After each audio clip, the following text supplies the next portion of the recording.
So அப்ப உங்களுக்கு பூமியிலே அவ்யக்த தேசம் உணர்வீங்க. அப்ப அந்த சம்பூர்ண ஸ்திதி பக்கத்துல வருவதை உங்களால உணர முடியும்.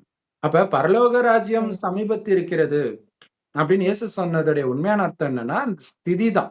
அது வரவேண்டிய நேரத்துல வரும். ம். ஆனால் அந்த குணம் இப்ப பக்கத்துல வந்துருச்சா? ஏன்னா ஆ. இயேசுவுக்கு கடைசியில அந்த கதைப்படி பார்த்தீங்கன்னா, அவருக்கு அந்த ஸ்திதி வருது. அதனால தான் விலா எலும்பு குத்துனவன கூட தெரியாம பண்ணிட்டாங்க, மன்னிச்சிடுங்கப்பான்றாரு. அவர்களுக்கும் சேர்த்து மன்னிப்பு ம். கேட்கிறாரு. சோ அப்ப அந்த சம்பூர்ண ஸ்திதி பக்கத்துல வந்துடும். பாபாவுக்கு சமமா ஆயிடுவீங்க. ம். சோ ம். இந்த அனுபவத்தை உங்களுக்கு கொடுக்கறதுக்காக தான் நான் இங்க வந்துட்டு இருக்கிறேன்றார். ஆனா எவ்வளவு நாள் நான் ம். வருவேன் அப்படின்னும் கேட்டிருக்கிறாரு. இது இப்படியே தொடராது. இது மாறும். சோ அதுக்கான சிக்னல்லாம் ம். குடுத்துட்டாரு. அப்ப அந்த ம். அனுபவத்தை கொடுப்பதற்காக நான் இங்க வந்திருக்கிறேன். ம். ஏன்னா முரளி